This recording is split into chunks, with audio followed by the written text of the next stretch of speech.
Very pleasant vanakkam to everyone. I am Revathi Chinnathambi from the Department of Physics. All of you ready for the physics class? Okay, let's come. What do you mean understand from this diagram? Anyone tell me?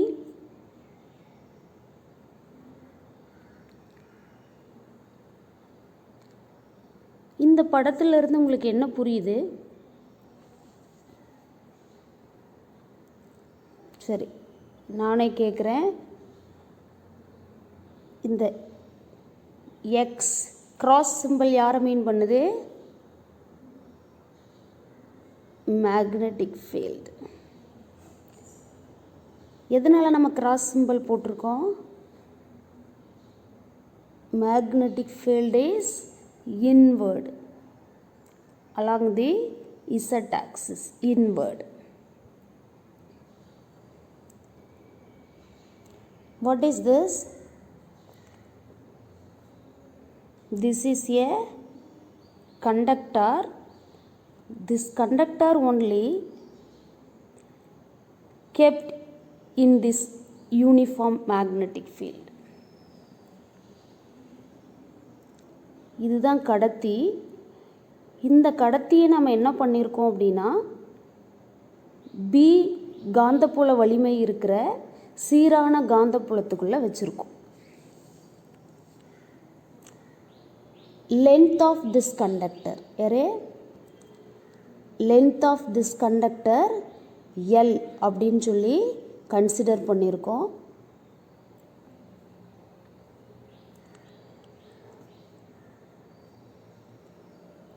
And then minus q magnitude of charge considered in this conductor.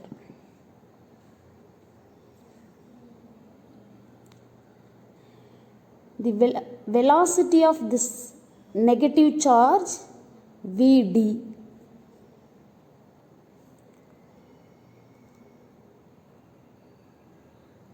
Already we know this. Whenever a charge placed in a uniform magnetic field perpendicular to the direction of velocity, the Lorentz force will act on this charge. ஒரு மின்னூட்டத்தை சீரான காந்தப்புலத்தில் வைக்கும்போது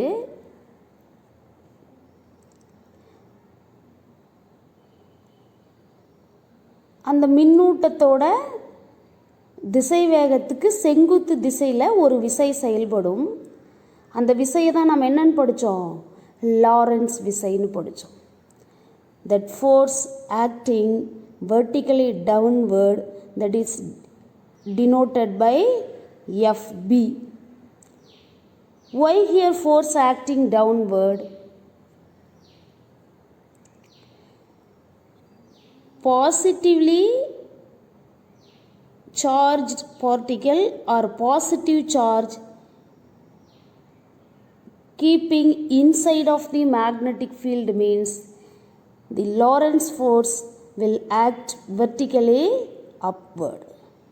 But here we are considered that negatively charged particles, that is negative charge, so that the Lorentz force acting vertically downward.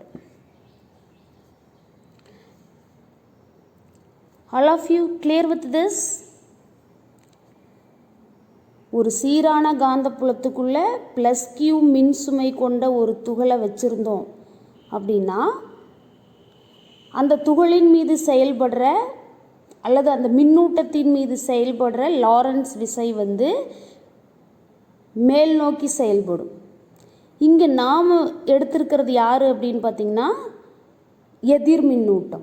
அதனால தான் இந்த Lawrence விசை கீழ் நோக்கி செயல்படுது. எல்லாரும் இதை அக்செப்ட் பண்ணிக்கிறீங்களா? சரி, இந்த ஏன்றது யார்? Area of the cross section of this conductor. எதுக்காக இந்த அவுட்லைன் அப்படின்னு பார்த்தீங்கன்னா,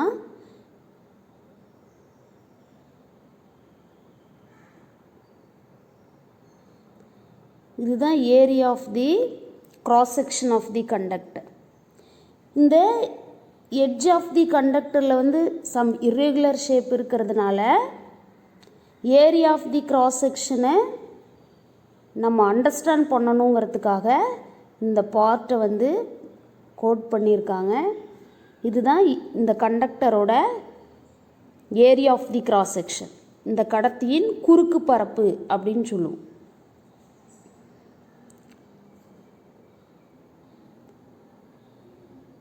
இந்த விஷயம் எல்லாருக்கும் புரிஞ்சிருச்சா? சரி.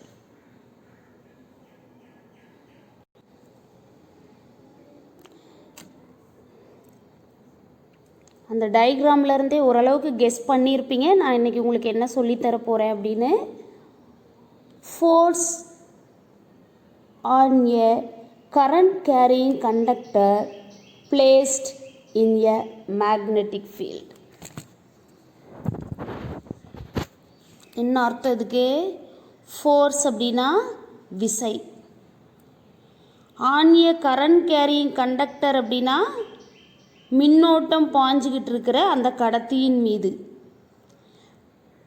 பிளேஸ்ட் அது எங்கே வச்சுருக்குறோம் அப்படின்னு அர்த்தம். இன் எ மேக்னெட்டிக் ஃபீல்டு அதை வந்து எங்கே வச்சுருக்கோம்? ஒரு காந்த புலத்துக்குள்ளே வச்சுருக்கோம். Force on a current carrying conductor placed in a magnetic field. காந்த புலத்தில் வைக்கப்பட்டுள்ள மின்னோட்டம் பாயும் கடத்தியின் மீது செயல்படும் விசையை தான் இப்போது நம்ம கண்டுபிடிக்க போகிறோம். கடந்த வகுப்பில் பார்த்திங்கன்னா காந்த புலத்துக்குள்ளே ஒரு மின்சுமை பெற்ற துகளை வச்சுட்டு அந்த துகளின் மீது செயல்படுற விசையை கண்டுபிடிச்சோம். இன்றைக்கி வகுப்பில் என்ன செய்ய போகிறோம் அப்படின்னா, மின்னோட்டம் பாஞ்சுக்கிட்டு இருக்கிற ஒரு கடத்தியை சீரான காந்த புலத்துக்குள்ளே வச்சுட்டு அந்த கடத்தியின் மீது செயல்படுற அந்த லாரன்ஸ் விசையை கண்டுபிடிக்க போகிறோம். Okay, let's come. When a current carrying conductor is placed in a magnetic field, the force experienced by the conductor is equal to the sum of the Lorentz forces on the individual charge carries in the conductor. When அப்படின்னா எப்போ, a current carrying conductor அப்படின்னா மின்னோட்டம் பாஞ்சுக்கிட்டு இருக்கிற ஒரு கடத்தி is placed in a magnetic field. அதை வந்து என்ன பண்ணியிருக்கோம்? ஒரு காந்த புலத்துக்குள்ளே வச்சுருக்கோம். The force experienced by the conductor is, அந்த கடத்தி உணரும் விசை is equal to, அது எதுக்கு சமமாக இருக்கும் அப்படின்னா, the sum of the Lorentz forces on the individual charge carriers in the conductor. அந்த கடத்தியில் இருக்கிற மொத்த துகளின் மீது அல்லது மொத்த மின்னூட்டம் பெற்ற துகள்களின் மீது செயல்படுற லாரன்ஸ் விசையை கூட்டணும் அப்படின்னா அந்த கிடைக்கிற மொத்த மதிப்பு தான் எதுக்கு சமமாக இருக்கும்? அந்த காந்தப்புலத்தில் வைக்கப்பட்டுள்ள கடத்தியின் மீது செயல்படும் லாரன்ஸ் விசைக்கு சமமாக இருக்கும்.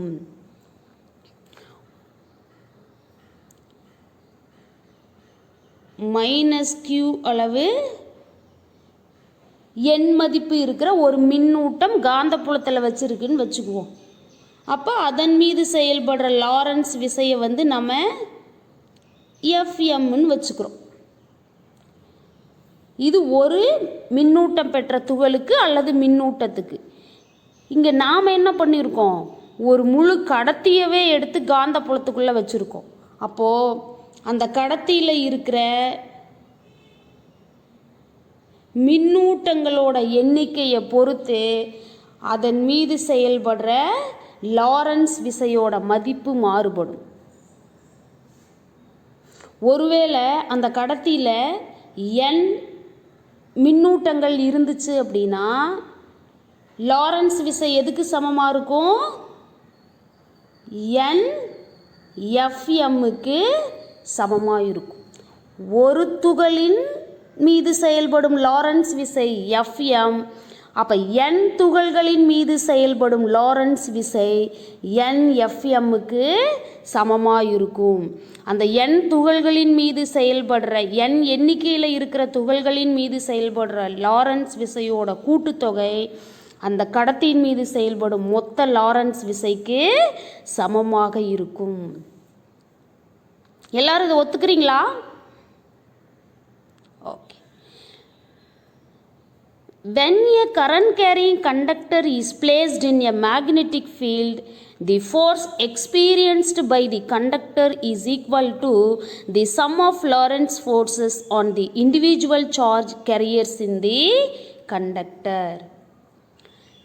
மின்னோட்டம் பாயும் கடத்தி ஒன்றை காந்தப்புலத்தில் வைக்கும்போது கடத்தி உணரும் விசையானது அந்த கடத்தியில் உள்ள ஒவ்வொரு மின்துகளின் மீதும் செயல்படும் லாரன்ஸ் விசையின் கூட்டுத்தொகைக்கு சமமாக இருக்கும். சரிங்களா?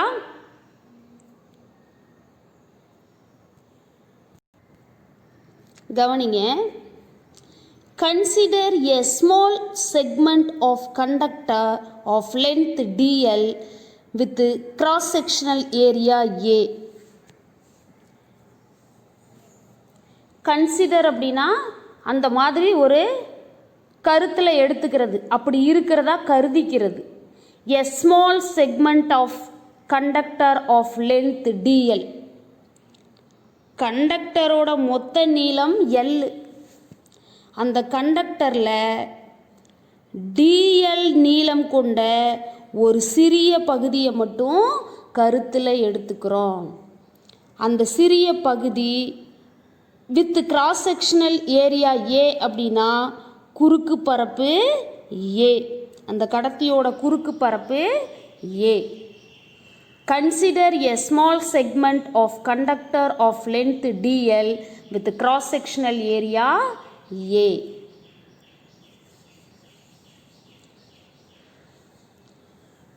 A குறுக்கு வெட்டு பரப்பு கொண்ட dl நீளமுள்ள கடத்தியின் சிறிய பகுதி ஒன்றை கருதிக்கிங்க அப்படின்னு சொல்லியிருக்கும். கருத்தில் வச்சுக்கலாமா? நல்லது. And current I as shown in the figure. அப்படின்னு என்ன அர்த்தம்? I வலிமை இருக்கிற மின்னோட்டம் படத்தில் காமிச்சிருக்கிற மாதிரியே அந்த கடத்தி வழியாக பாயுது அப்படின்னு சொல்லி கருதிக்கணும்.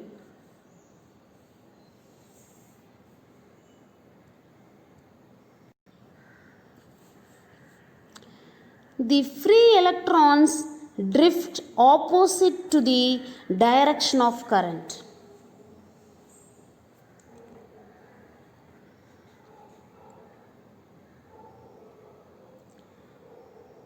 ஃப்ரீ எலக்ட்ரான்ஸ் அப்படின்னு என்ன அர்த்தம்?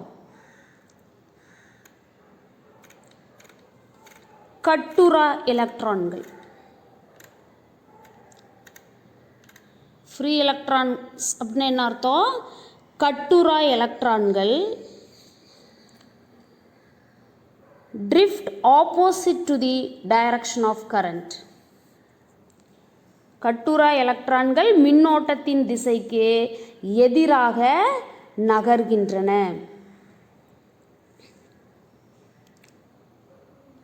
இந்த ஃப்ரீ எலக்ட்ரான்ஸை பற்றி உங்களுக்கு ஏதாவது தெரியுமா? கட்டுரா எலக்ட்ரான்கள் பற்றி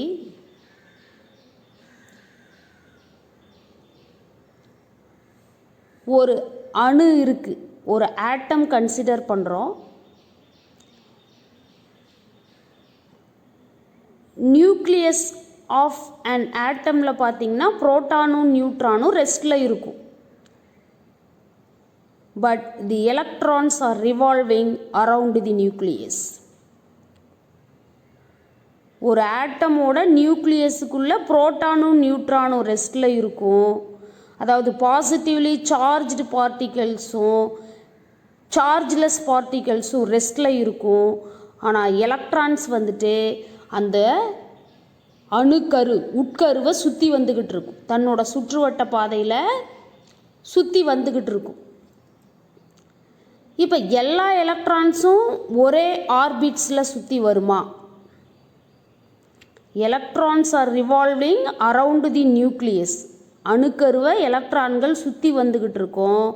அந்த சுற்றி வந்துக்கிட்டு இருக்கிற எலக்ட்ரான்கள் பார்த்திங்கன்னா நீங்கள் கெமிஸ்ட்ரியில் படிச்சிருப்பீங்க, எலக்ட்ரான் கான்ஃபிகுரேஷன் அப்படின்னு சொல்லி.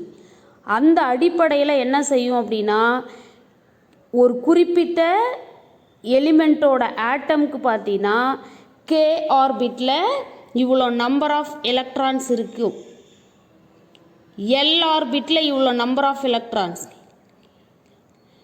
எம் ஆர்பிட்டில் இவ்வளோ நம்பர் ஆஃப் எலக்ட்ரான்ஸ்னு இருக்கும். இந்த எலக்ட்ரான் கான்ஃபிகுரேஷன் அப்படிங்கிறது எலிமெண்ட்டை பொறுத்து சேஞ்ச் ஆகும். எலிமெண்ட்டை பொறுத்து கே ஆர்பிட்டில் இருக்கிற, எல் ஆர்பிட்டில் இருக்கிற ஆர் எம் ஆர்பிட்டில் இருக்கிற நம்பர் ஆஃப் எலக்ட்ரான்ஸ் வேரி ஆகும். இப்போது இந்த கே ஆர்பிட் அப்படிங்கிறது very closer to the nucleus. L orbit அப்படிங்கிறது somewhat away from the nucleus.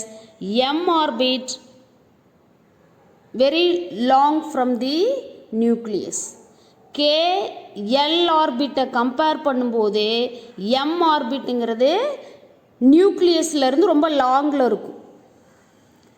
For எக்ஸாம்பிளுக்கு எம் அப்படிங்கிறது நம்ம என்ன சொல்லலாம் அப்படின்னா அவுட்டர் மோஸ்ட் ஆர்பிட் அப்படின்னு சொல்லலாம், வெளி வட்ட சுற்றுப்பாதை அப்படின்னு சொல்லலாம்.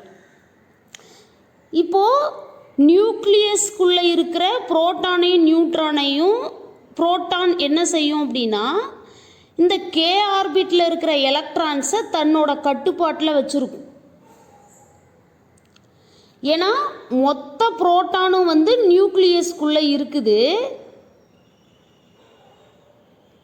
இந்த மொத்த புரோட்டானும் சேர்ந்து எலக்ட்ரானை அட்ராக்ட் பண்ணி கட்டுப்படுத்தி வச்சுருக்கும். அதுவே எல் ஆர்பிட் பார்க்கும்போது டிஸ்டன்ஸ் கொஞ்சம் அதிகமாகும்.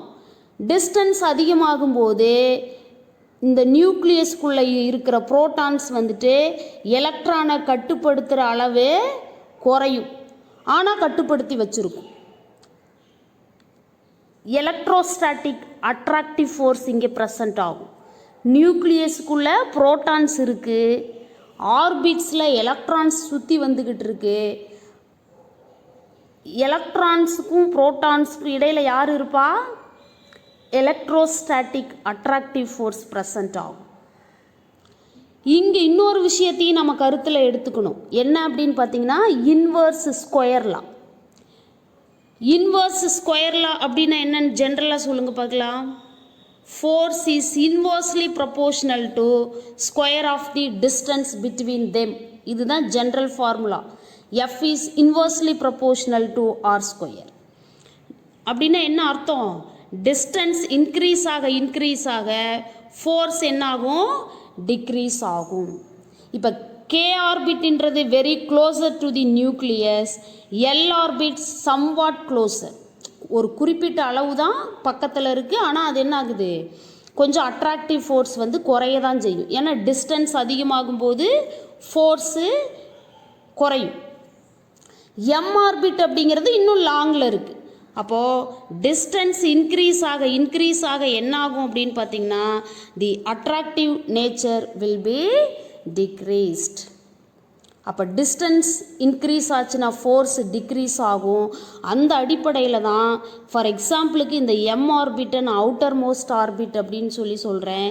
இந்த அவுட்டர் மோஸ்ட் ஆர்பிட்டில் இருக்கிற எலக்ட்ரான்ஸை நியூக்ளியஸ்குள்ளே இருக்கிற புரோட்டானால் கட்டுப்படுத்த முடியாது. அதாவது தன்னிச்சையாக இயங்கக்கூடியது கட்டுரா எலக்ட்ரான்கள். According to the inverse square law, the distance between the nucleus and orbit, which is an electrons revolving around the nucleus, increased means the electrostatic attractive force will be decreased. அதனால தான் வெளிநோக்கி வெளிவட்ட சுற்றுப்பாதைகளில் இருக்கிற எலக்ட்ரானை நியூக்ளியஸில் இருக்கிற புரோட்டானால் கட்டுப்படுத்த முடியாது. அதனால தான் அவுட்டர் மோஸ்ட் ஆர்பிட்டில் இருக்கிற எலக்ட்ரானுக்கு என்ன பேர்? ஃப்ரீ எலக்ட்ரான்ஸ், கட்டுரா எலக்ட்ரான்கள். இந்த ஃப்ரீ எலக்ட்ரான்ஸ் அப்படின்ற ஒரு டேர்ம் இங்கே வந்ததுனால நான் இவ்வளோ விஷயங்கள் உங்களுக்கு சொல்லி கொடுக்க வேண்டியதாக இருக்குது. ஆல்ரெடி உங்களுக்கு இது தெரிஞ்சிருக்கும், இருந்தாலும் ஒரு டைம் நம்ம ரீகால் பண்ணி பார்த்துக்கலாம். Okay, let's come. The free electrons drift opposite to the direction of current. கட்டுரா எலக்ட்ரான்கள் மின்னோட்டத்தின் திசைக்கு எதிர் திசையில் நகர்கின்றன. ஆப்போசிட் அப்படின்னா எதிர் திசை, to the direction of current, மின்னோட்டத்தின் திசைக்கு எதிர் திசையில் நகர்ந்து போகின்றன. So the relation between current and magnitude of drift velocity. Relation அப்படின்னு என்னது? தொடர்பு. current I and magnitude of drift velocity VD. drift velocity வந்து VD அப்படின்ற சிம்பிளால் நம்ம ரெப்ரசன்ட் பண்ணுறோம். இப்போது மின்னோட்டத்துக்கும் இழுப்பு திசை வேகம், ட்ரிஃப்ட் வெலாசிட்டியை வந்து நம்ம இழுப்பு திசை வேகம்னு சொல்லுவோம். இந்த இழுப்பு திசை வேகத்துக்கும் உள்ள தொடர்பு பார்த்தீங்க அப்படின்னா, இது செகண்ட் லெசனில் நீங்கள் படிச்சிருப்பீங்க. I is equal to NEA VD. என்னங்கிறது யார்? நம்பர் ஆஃப் சார்ஜஸ், எக்ஸ்பெஷலி இங்கே யார்? எலக்ட்ரான்ஸ். E அப்படின்றது magnitude of the charge. A அப்படின்றது area of the cross section. VD அப்படின்றது ட்ரிஃப்ட் வெலாசிட்டி, இழுப்பு திசை வேகம். இப்போ N அப்படிங்கிறது constant, charge of an electron constant, A அப்படின்றது கான்ஸ்டன்ட்டு. அப்போ என்ன நடக்குது இங்கே? I is directly proportional to VD. Conductor வழியாக ஃப்ளோ ஆகிற கரண்ட் இன்க்ரீஸ் ஆச்சு அப்படின்னா ஆட்டோமேட்டிக்காக ட்ரிஃப்ட் வெலாசிட்டி இன்க்ரீஸ் ஆகும். கடத்தின் வழியே பாயும் மின்னோட்டம் அதிகமாகும்போது இழுப்பு திசை வேகமும் அதிகமாகும். கரண்ட் டிக்ரீஸ் ஆச்சு அப்படின்னா ட்ரிஃப்ட் வெலாசிட்டியும் டிக்ரீஸ் ஆகும். This is very very important equation. Okay,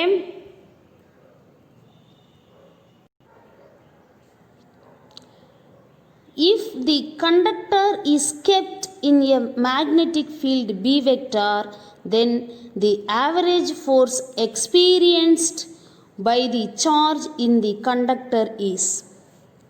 If the conductor is kept in a magnetic field B vector, அப்படின்னு என்ன அர்த்தம்?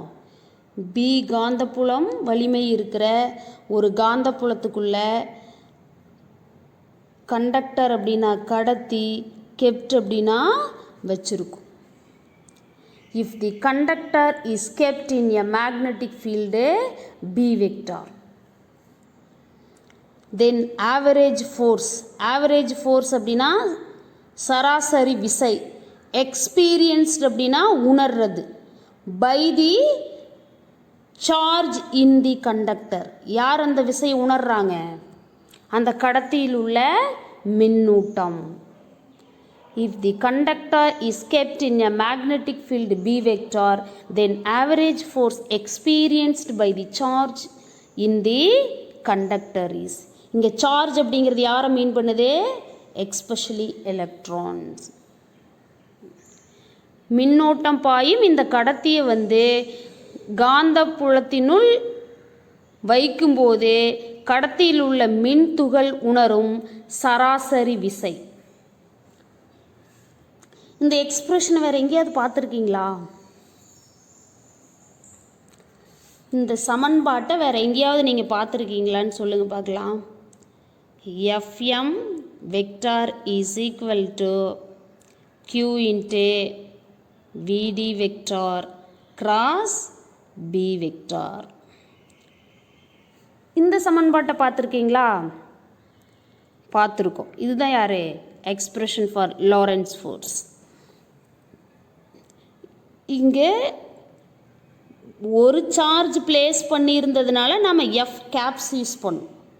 இங்கே number of charges because of we kept in a conductor. ஒரு கடத்தியவே எடுத்து காந்தப்புலத்துக்குள்ளே வச்சதுனால ஒரு துகளின் மீது செயல்படும் விசையை ஸ்மால் எஃப் அப்படின்னு சொல்லி சொல்கிறோம். கியூங்கிறது யார்? மேக்னிடியூட் ஆஃப் சார்ஜ் அப்படின்னு சொல்லலாம். இங்கே சார்ஜ் அப்படிங்கிறது எலக்ட்ரான். அப்போது மேக்னிடியூட் ஆஃப் அன் எலக்ட்ரான் அப்படிங்கிறத இ சொல்கிறோம். இங்கே எலக்ட்ரான் அப்படிங்கிறதுனால negative sign. Electron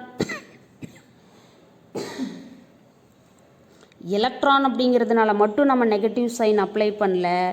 the electrons drifted towards the positive terminal of the battery அப்படின்னு சொல்லி ட்ரிஃப்ட் வெலாசிட்டியில் நீங்கள் படிச்சிருப்பீங்க.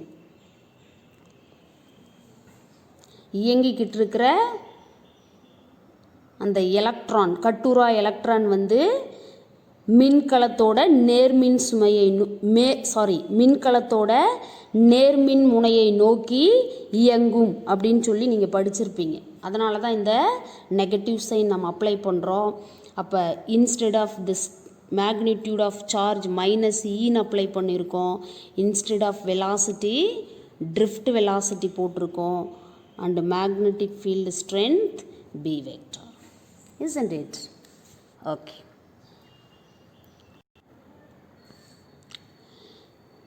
Listen students, if n is the number of free electrons present in unit volume,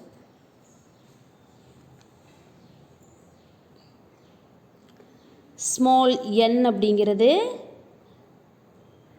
number of free electrons, கட்டுரா எலக்ட்ரான்களோட எண்ணிக்கை. Present அப்படின்னா இருக்கிறது. எங்கே இருக்கிறது? இன் unit volume.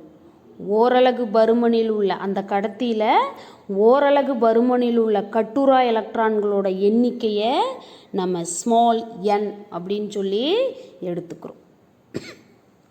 நீண்ட நேர்கடத்தி எல் அப்படிங்கிற நீளம் இருக்கிற ஒரு கடத்தியில் ஓரலகு கன அளவை மட்டும் நம்ம எடுத்துக்கிறோம். ஒரு கியூபிக்கல் அளவை மட்டும் நம்ம எடுத்துக்கிறோம்.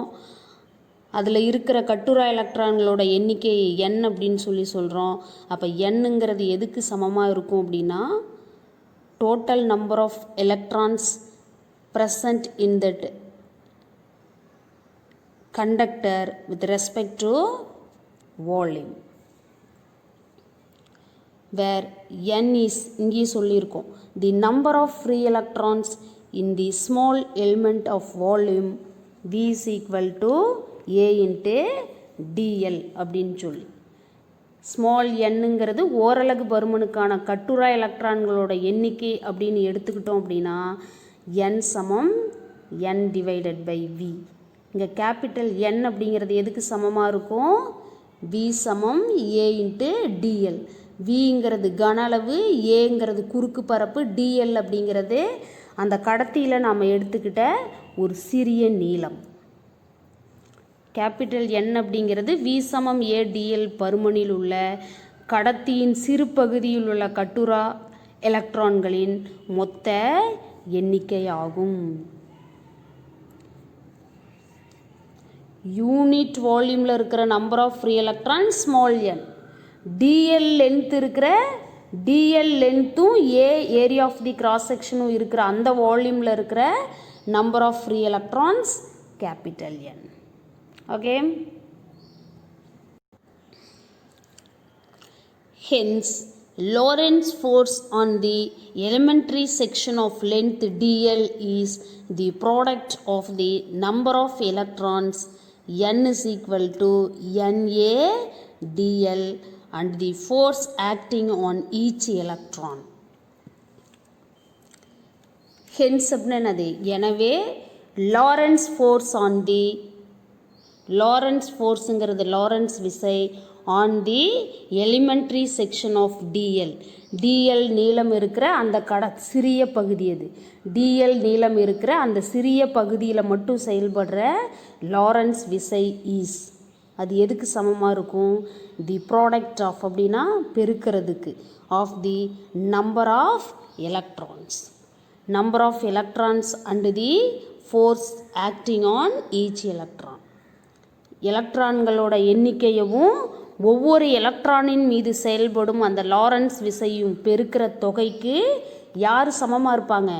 டிஎல் நீளம் கொண்ட அந்த சிறிய பகுதியின் மீது செயல்படுற லாரன்ஸ் விசைக்கு சமமாக இருக்கும்.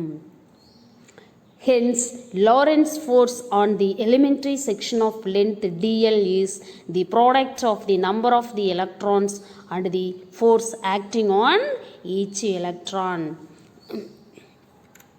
எனவே dl நீளமுள்ள கடத்தியின் சிறிய பகுதியின் மீது செயல்படும் லாரன்ஸ் விசையானது அந்த பகுதியில் உள்ள எலக்ட்ரான்களின் எண்ணிக்கையையும் ஒரு எலக்ட்ரானின் மீது செயல்படும் லாரன்ஸ் விசையையும் பெருக்கினால் கிடைக்கும்.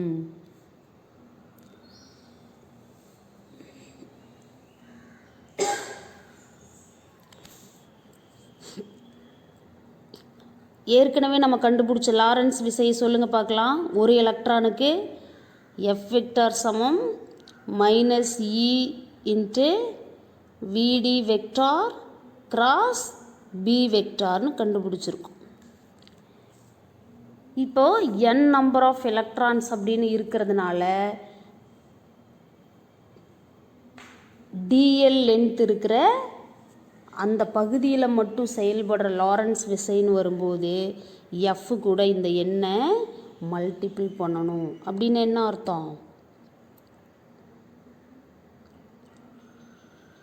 எஃப் வெக்டார் இன்ட்டு என் இதுக்கு ஈக்குவலாக இருக்கும்.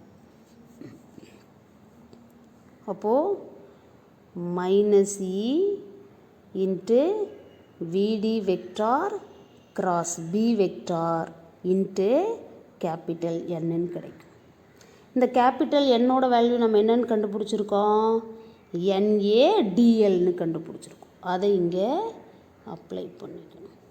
Therefore, the total Lorentz force acting on that small elemental length dl F vector is equal to minus E NaDl into Vd vector cross B vector. Okay.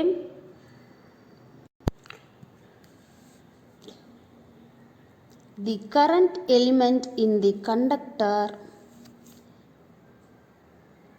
is ideal vector is equal to minus ENAVD dl. current element அப்படின்னா மின்னோட்ட கூறு. இந்த conductor அப்படின்னா அந்த கடத்தியோட மின்னோட்ட கூறு ஐடிஎல் அப்படின்னு சொல்லி எடுத்துக்கிறோம். அப்போ அது எதுக்கு சமமாக இருக்கும்? ட்ரிஃப்ட் வெலாசிட்டிக்கான எக்ஸ்பிரஷன் என்னது? Relation between current and drift velocity I is equal to NaEVDன்னு படிச்சிருக்கோம். இப்போ இங்கே எலக்ட்ரான் அப்படிங்கிறதுனால I is equal to minus ENaVD அப்படின்னு சொல்லலாம். இங்கே I கூட யார்? கரண்ட் எலிமெண்ட் அப்படின்றது. I அப்படின்னா கரண்ட்டு, ஐடியல் வெக்டார் அப்படிங்கிறது கரண்ட் எலிமெண்ட். அந்த கடத்தியில் இருக்கிற ஒரு சிறிய அளவு மின்னோட்டம் பாயக்கூடிய பகுதி அல்லது சுருக்கமாக மின்னோட்ட கூறு அப்படின்னு சொல்லலாம். அப்போ அந்த I கூட என்ன பண்ணணும்? டிஎல்ல நம்ம மல்டிபிள் பண்ணணும். Ideal vector is equal to left side DL multiple பண்ணோம் அப்படின்னா ரைட் சைடு மல்டிபிள் பண்ணணும். ஸோ மைனஸ் ENaVD இன்ட்டு டிஎல்னு கிடைக்கும். விடி வந்து வெக்டார் ஃபார்மில் எழுதணும். Yes or no? Okay. Therefore, the force on the small elemental section of the current carrying conductor is. Therefore அப்படின்னா என்ன சொல்லலாம்? எனவே the force on the small elemental section of the current carrying conductor. small elemental section அப்படின்னா ஒரு சிறிய பகுதி. எது? அந்த கடத்தியில் இருக்கிற மின்னோட்டம் பாயிற சிறிய பகுதியின் மீது செயல்படும் விசை. Therefore, the force on the small elemental section of the current carrying conductor is.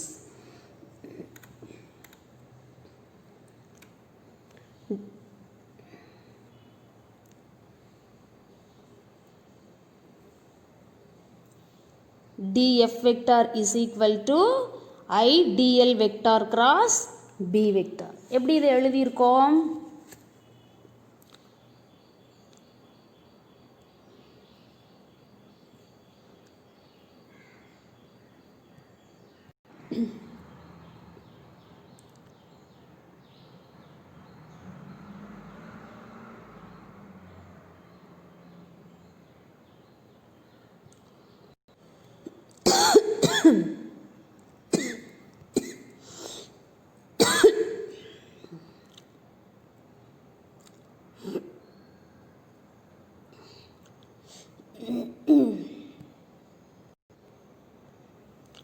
Thus, the force on a straight current carrying conductor of length L placed in a uniform magnetic field is.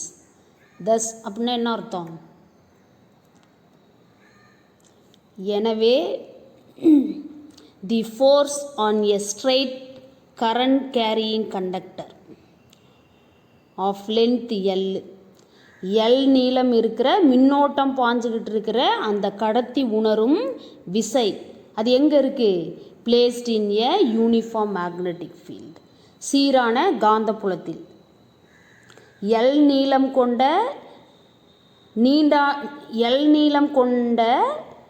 நீண்ட அந்த நேர்கடத்தி அந்த சீரான காந்தப்புலத்தில் உணரும் விசை. Thus, the force on a straight current carrying conductor of length L placed in a uniform magnetic field, சீரான காந்தப்புலத்தில் வைக்கப்பட்டுள்ள அந்த எல் நீளம் கொண்ட அந்த நீண்ட நேர்கடத்தி, குறிப்பாக மின்னோட்டம் பாஞ்சிக்கிட்டு இருக்கிற அந்த நீண்ட நேர்கடத்தி உணரும் விசை F total vector is equal to I, இங்கே எல் வெக்டார் போடணும், I L vector cross B vector. எல்லோரும் இதை ஒத்துக்கிறீங்களா? இப்போ இது வந்து வெக்டார் ஃபார்மில் இருக்குது. ஜென்ரல் ஃபார்மில் எழுதுங்க பார்க்கலாம். இன் மேக்னிடியூடில் எழுதும் பொழுதே F total is equal to B I L sine தீட்டான்னு சொல்லுவோம். இதுக்கு என்ன காரணம்? Opposite side, direction of velocity and force are mutually perpendicular to one another. So அதனால் சைன் தீட்டா இங்கே மேக்னிடியூடில் அப்ளை பண்ணுறோம். சரிங்களா? In magnitude F total is equal to BIL sine theta. எல்லாருக்கும் இந்த concept புரிஞ்சிருக்கா?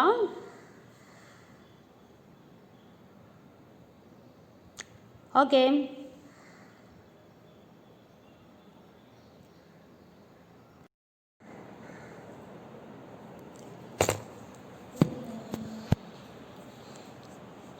So the expression for the force on a current carrying conductor placed in a magnetic field F total is equal to BIL sin theta.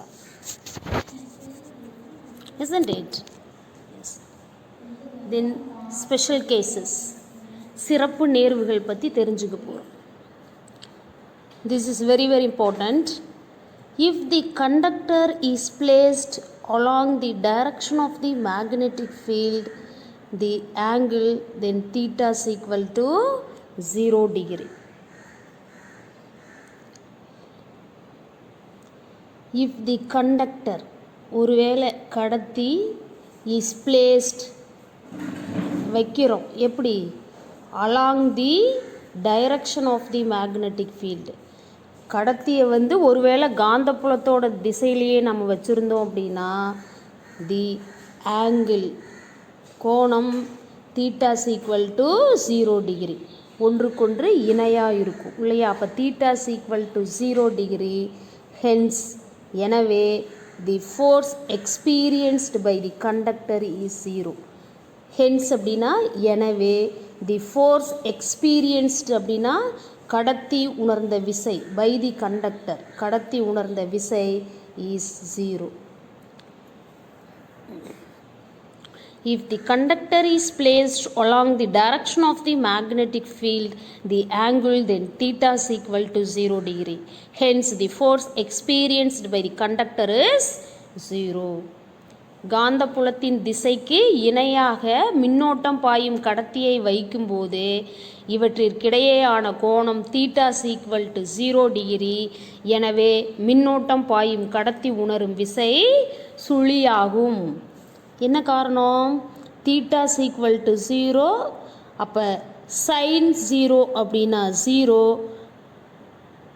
Multiplies anything with 0 means 0. So F total is equal to 0. Okay.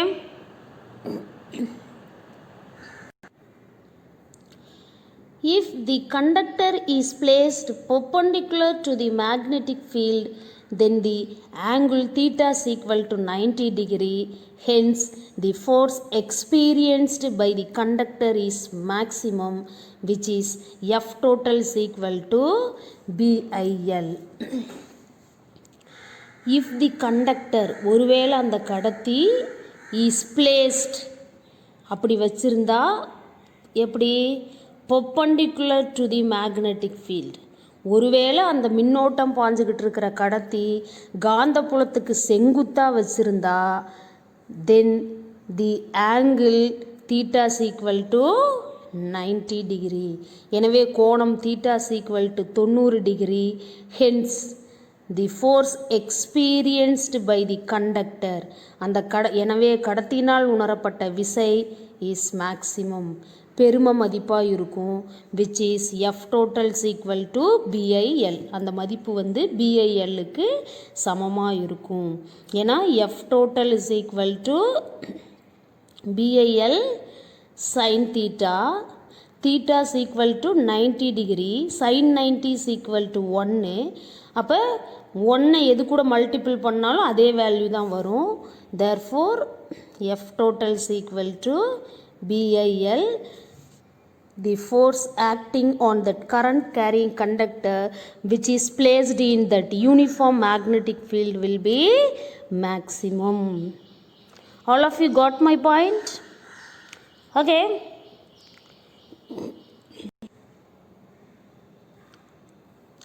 அடுத்து நம்ம தெரிஞ்சுக்க போகிற விஷயம் Fleming left hand rule.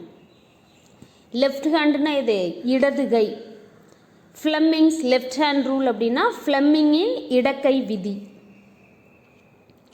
When a current carrying conductor is placed in a magnetic field, the direction of force experienced by it is given by the Fleming left hand rule as shown in the figure. FLHR அப்படின்னா Fleming left hand rule. Fleming left hand rule. When a current carrying எப்போ current carrying conductor மின்னோட்டம் பாஞ்சுக்கிட்டு இருக்கிற கடத்தி is placed in a magnetic field, காந்தப்புலத்தில் வைக்கும்போது, எப்போ வந்து மின்னோட்டம் பாஞ்சுக்கிட்டு இருக்கிற ஒரு கடத்தியை காந்தப்புலத்தில் வைக்கிறோமோ அப்போது the direction of the force experienced by it, அந்த கடத்தினால் உணரப்பட்ட விசையின் திசையானது ஃப்ளெமிங்கின் இடக்கை விதியின் மூலம் பெற முடியும். சரியா?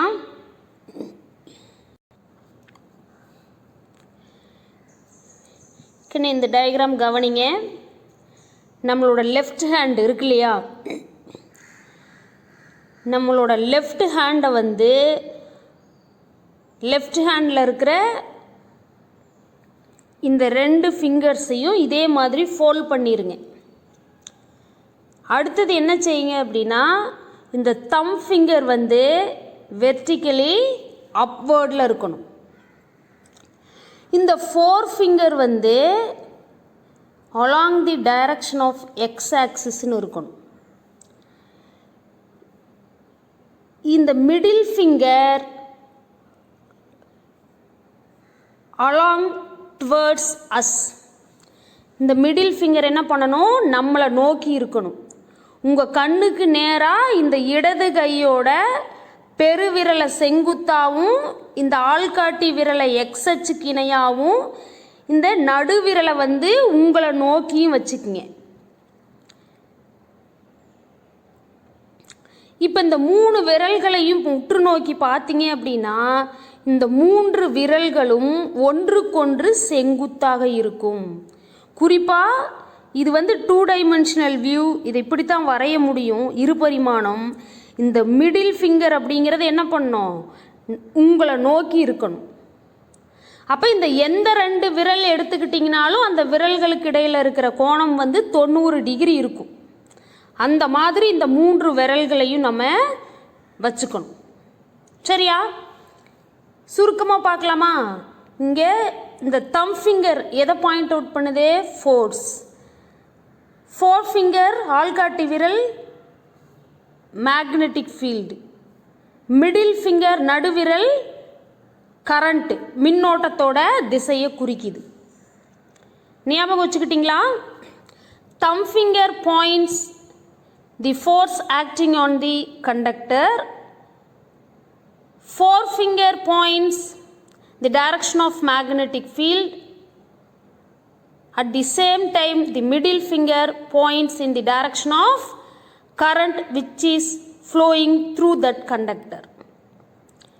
எல்லாரும் மனசுக்குள்ள வச்சுக்கிட்டீங்களா?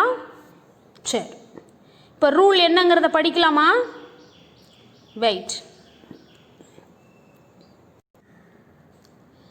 Stretch out forefinger, the middle finger and the thumb of the left hand such that they are in 3 mutually perpendicular directions. அப்படின்னு என்ன அர்த்தம்? ஸ்ட்ரிச் அப்படின்னு என்ன அர்த்தம்? நீட்டி வைக்கிறது அந்த அமைப்பு. 4 ஃபிங்கர் அப்படின்னா ஆள்காட்டி விரல், மிடில் ஃபிங்கர்னா நடுவிரல், தம் ஃபிங்கர் அப்படின்னா பெருவிரல் கட்டை விரல்னு சொல்லுவோம். ஆஃப் தி லெஃப்ட் ஹேண்ட் அப்படின்னா நம்ம இடது கையோட, சச் தட் அப்படின்னா அந்த மாதிரி. எந்த மாதிரி? தீஸ் 3 இந்த 3 விரல்களும் மியூச்சுவலி பெர்பெண்டிகுலர் டைரக்ஷன்ஸ். இந்த 3 விரல்களும் ஒன்றுக்கொன்று செங்குத்தாக இருக்குமாறு நம்ம இடது கை விரல்களை வச்சுக்கணும்.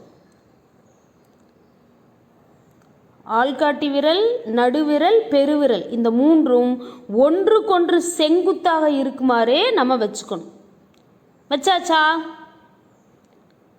S sir no? சரி, வச்சாச்சு. நான் வச்சுருக்கேன் இப்படி தான். If the forefinger points in the direction of magnetic field. If அப்படின்னா என்னது? ஒருவேளை. இஃப் தி forefinger ஆள்காட்டி விரல் points in the direction of magnetic field. ஆள்காட்டி விரல் காந்தப்புலத்தின் திசையையும்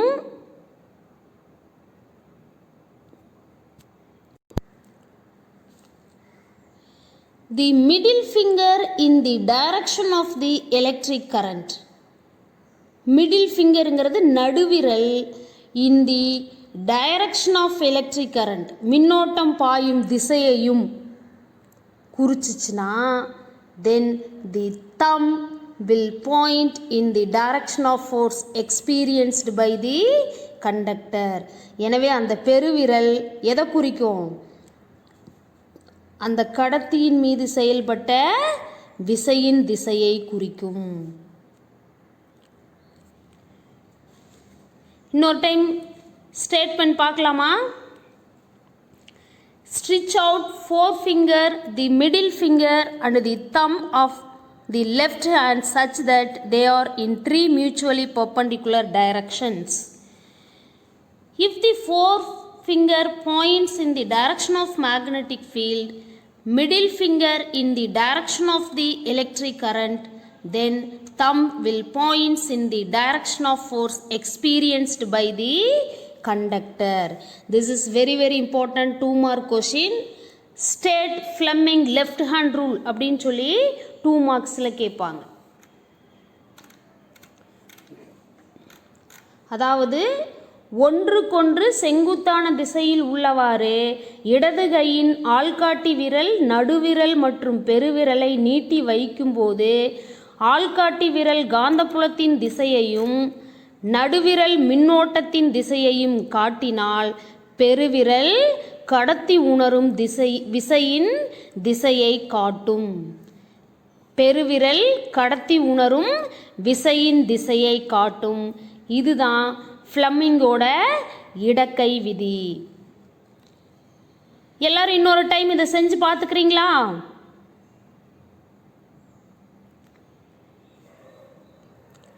Okay students, thank you for listening.